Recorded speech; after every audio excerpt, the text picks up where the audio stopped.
শুভ সপ্তমী সবাইকে। তো সপ্তমীর দিন আমি আমার স্কুল ফ্রেন্ডসদের সাথে চলে গেছিলাম একটু ঠাকুর দেখতে। প্রথমেই চলে গেছিলাম আলিপুর সর্বজনীতে। এটা একটা আন্ডাররেটেড প্যান্ডেল আমি বলবো। চেতলার পাশেই, এটা চেতলা অগ্রণীর, কিন্তু এটা প্রত্যেকবার খুব সুন্দর করে একদম। আমার তো খুব ভালো লাগে এই প্যান্ডেলটা, তাই এইবারেও এটাকে মিস আউট করিনি, তোমরা দেখতেই পাচ্ছ। তারপরে ওখান থেকে আমরা চলে গেছিলাম চেতরা। আর অ্যাজ ইউজুয়াল চেতরা ওদের ওই ছোটো জায়গাটা যে সুন্দর করে ওটাকে ইউটিলাইজ করে এবারেও রুদ্রাক্ষ দিয়ে এইসব করেছিল, দেখতেই পাচ্ছ তোমরা। আমি জানি এতক্ষণে তোমরা অনেক বেশি রিলসে দেখেও নিয়েছো চেতলার প্যান্ডেলটা।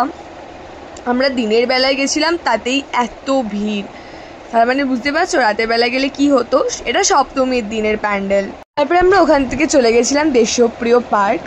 সিরিয়াসলি বলতে আমার মনে হয় দেশপ্রিয় পার্কে অনেক বেশি জায়গা আছে, কিন্তু সেই অনুযায়ী প্যান্ডেলটা it's okay like there are better pandals. Deshapriya park থেকে আমরা বেরিয়ে ফার্স্টে আমরা একটু মশালা সোডাটা খেয়ে নিলাম, বিকজ ভীষণ গরম ছিল। আর ওখান থেকে আমরা চলে গেছিলাম ত্রিধারা। বাট গাইস, ত্রিধারার ভিডিওটা একটা সেপারেট আসবে, বিকজ আই থিঙ্ক ওটা আমার দেখা বেস্ট প্যান্ডেল ছিল ওই সাইডের। তারপরে আমরা চলে গেছিলাম একটু রেস্টুরেন্টে খেতে। আর ভাই ওখানে আমাদের এতক্ষণ ওয়েট করতে হয়েছিল, তাও আমরা শেয়ার টেবিল পেয়েছিলাম। আর সাংহাইতে গেছিলাম আমরা। আমি যদি অনেস্ট রিভিউ দিই, আমি বলবো আমার ভালো লাগেনি টেস্টটা অতটাও। আমার চাইনিজ পাগলু, বাট এটার টেস্টটা না খুবই অ্যাভারেজ ছিল। আর এটা খুব বেশি মিষ্টি ছিল, আমার চাইনিজ মিষ্টি একদম ভালো লাগে না।